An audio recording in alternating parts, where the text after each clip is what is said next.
네, 오늘은 신명기 10번째 시간입니다. 하나님이 택하신 자라는 제목으로 말씀 나누도록 하겠습니다.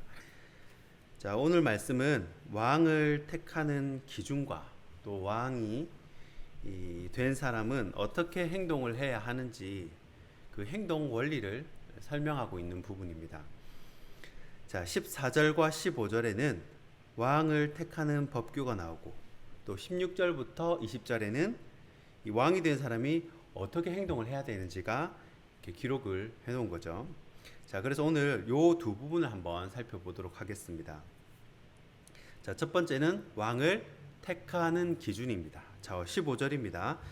반드시 내 하나님 여호와께서 택하신 자를 내 위에 왕으로 세울 것이며 내 위에 왕을 세우려면 내 형제 중에서 한 사람을 할 것이요 내 형제 아닌 타국인을 내 위에 세우지 말 것이며.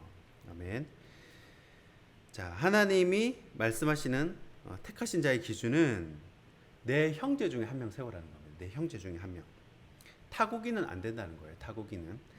자, 이유는 간단합니다. 자, 이방인이 이스라엘의 왕이 될 수 없는 이유는 자, 이스라엘 실정에 대한 이해가 부족하다라는 이유가 하나 있고요. 또 하나가 하나님의 말씀인 율법을 모른다라는 것이 또 하나의 이유가 있습니다. 자, 이스라엘은요, 여타 다른 나라와 달리 하나님이 왕이 되시는 신정국가입니다. 자, 그래서 그들은 다른 민족과 구별된다는 의미에서 절기도 지키고요, 안식일, 여러 가지 음식법, 여러 가지 규례가 되게 많습니다. 자, 이것은 하나님과의 이 약속이고 또 하나님과 세운 언약이기 때문에 이방인이 왕이 되면 이런 거를 무시할 수도 있습니다. 자, 또 하나가 하나님의 말씀을 모른다는 것인데요. 자, 이스라엘 백성은 전쟁 전에 항상 예배를 드렸습니다. 자, 사울 왕이 선지자 사무엘이 안 와가지고 먼저 번제에 불을 붙여가지고 책망을 받았지 않습니까? 자, 이스라엘은 항상 예배가 우선인 나라였습니다. 종살이하던 민족을 건져주신 은혜, 이 홍해를 가르시고 이 광야에서 만나를 먹이셨던 그 정신, 그 스피릿이 이방인과는 공유가 안 되는 거예요. 결국 하나님을 잘 믿는 형제 가운데서 여호와가 택하신 자 중에 왕을 세우라라는 것입니다. 자, 두 번째 내용입니다. 두 번째는요, 왕의 행동 원리입니다. 자, 그러면 택하신 자는 어떻게 행동을 해야 되나? 16절과 17절입니다. 자, 그는 병마를 많이 두지 말 것이요 병마를 많이 얻으려고 그 백성을 애굽으로 돌아가게 하지 말 것이니 이는 여호와께서 너희에게 이르시기를 너희가 이후에는 그 길로 다시 돌아가지 말 것이라 하셨음이며 그에게 아내를 많이 두어 그의 마음이 미혹되게 하지 말 것이며 자기를 위하여 은금을 많이 쌓지 말 것이니라. 아멘. 자, 왕은 일단 백성들을 보호하고 적으로부터 이제 보호할 책임이 있습니다. 자, 그렇기 때문에 군대를 만들고 또 무기를 개발하고 그러는 것이죠. 자, 상대 나라보다 더 빠르고 또 더 강력한 무기를 가지고 있어야 함부로 못 덤비게 하는 것이 바로 이 전쟁 억지력 때문에 그렇습니다. 전쟁 억지력. 센 무기 들고 있으면 함부로 못 쳐들어오잖아요. 그런데 하나님은 병마를 많이 두지 말라는 겁니다. 병마를. 자, 고대 전쟁에서 말을 타고 공격하는 기병대는 지금의 탱크와 같이 굉장히 무시무시한 전력입니다. 자, 병마가 많으면 다른 나라에서 함부로 못 쳐들어오는 이 정쟁, 예방 효과도 있다는 거예요. 자, 그런데 이 병마를 많이 두지 말라는 겁니다. 확실히 하나님의 방법과 사람의 방법은 차이가 있습니다. 자, 또 17절에 은금을 많이 쌓지 말라고 합니다. 돈이 많으면 이 말도 많이 살 수 있고요, 무기도 많이 만들 수 있고, 그런데 이 은금을 쌓지 말라라고 하는 겁니다.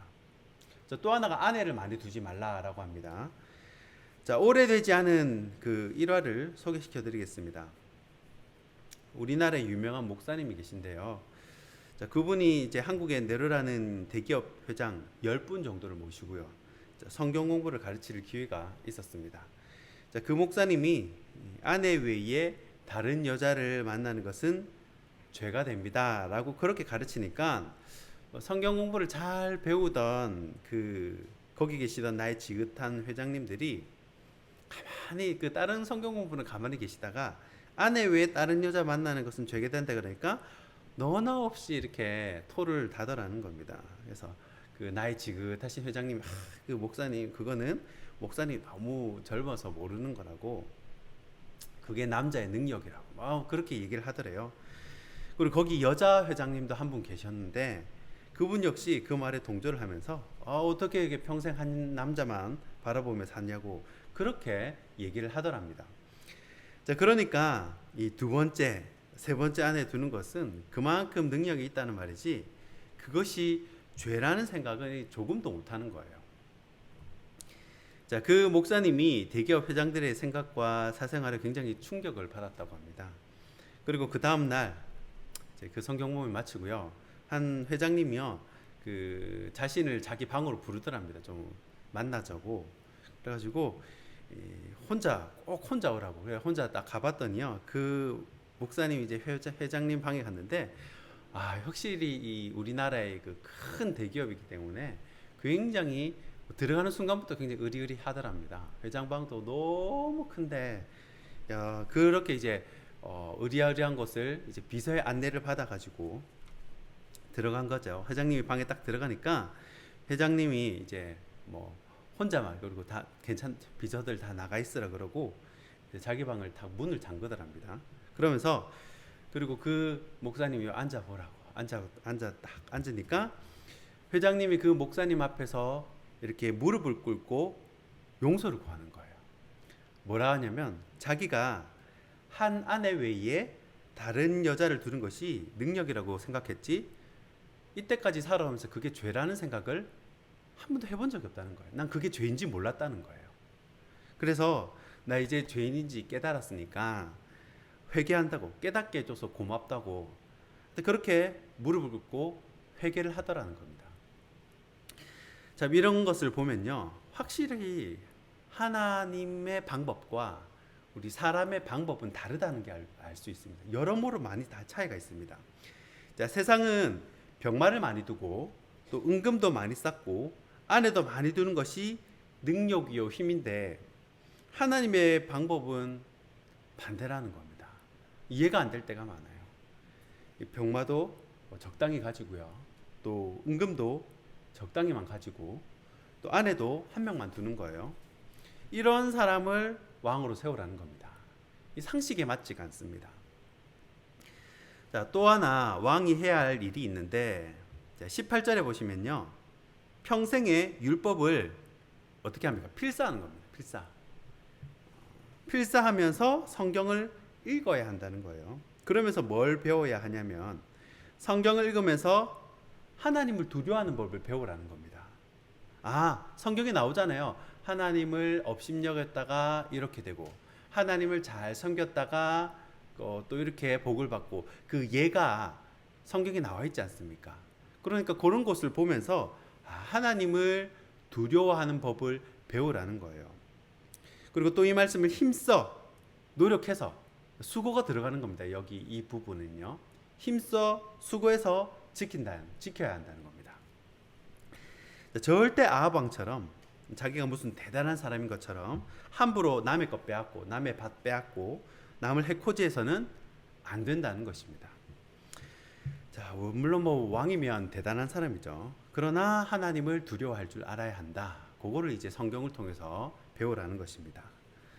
자, 그러면 신명기에서 말하는 왕을 정리하면 이렇습니다. 자, 군사력도 강하지 않고, 그쵸? 강한 게 아니고, 또 경제가 성장해가지고 은금을 많이 버는 왕도 좋은 왕이 아니라는 거예요. 내가 원하는 그런 왕이 아니라는 겁니다. 그것도 아니고, 또 아내는 여러 둘 능력이 안 돼가지고 그냥 한 명만 있어야 되고, 맨날 이 책상에 앉아가지고 성경만 보는 왕, 그런 왕을 여러분 백성들이 원하겠습니까? 자, 그런데 그렇게 하는 이유가 두 가지가 있는데 그 이유가 20절에 나옵니다. 자, 20절에 보시면요, 첫 번째가 교만을 경계하는 것이고요. 교만이 굉장히 무섭습니다. 두 번째가 불순종을 경계하기 위함입니다.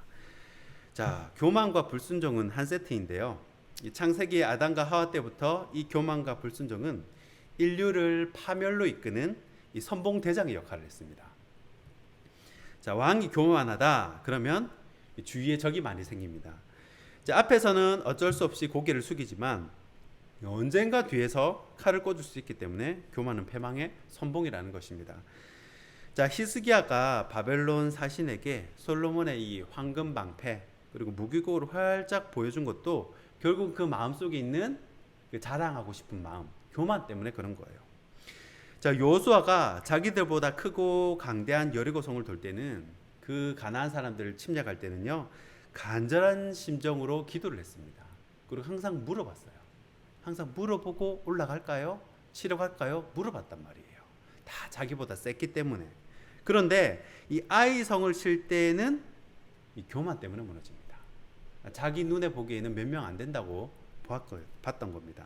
이 교만하면 망한다라는 거예요. 그래서 왕이 경계할 것은 교만과 불순종이다라는 거예요. 자, 또 하나가 불순종이죠. 좌로나 우로나 치우치지 않는다는 것은 불순종을 순종을 의미한다는 겁니다. 자, 하나님이 흘러넘치는 요단강에 발을 집어넣으라고 하면 집어넣고, 또 기근 중에도 애굽에 가지 마라 그러면 애굽에 안 가고 이렇게 기다릴 줄 알고, 이런 순종이 있어야 하나님이 직접 일할 수 있고 결국 그 자손이 왕위에 있는 날이 장구하게 된다라는 것입니다. 자, 말씀을 뵙겠습니다. 결국 하나님 잘 믿는 사람이 왕이 되어야 한다라는 말씀입니다. 이 교만과 불순종을 경계하고요. 이 미국의 제16대 대통령 이 아브라함 링컨처럼 이 백악관을 기도실로 바꿨다고 그러죠. 그렇게 기도를 했다고 합니다. 이 백악관을 기도실로 바꾼 사람, 오직 내가 하나님 편에 서 있는가를 늘 고민했다고 합니다. 이 아브라함 링컨이요. 이런 이 신앙을 확고하게 가진 사람이 왕이 되어야 한다라는 의미입니다. 이 왕만이 사실은 가져야 할 덕목은 아니라고 생각합니다. 저와 여러분 모두가요, 일평생 이 교만과 이 불순종을 경계하고 하나님 잘 믿는 믿음의 자녀들이 되기를 주님의 이름으로 축원하고 축복합니다. 기도하겠습니다. 좋으신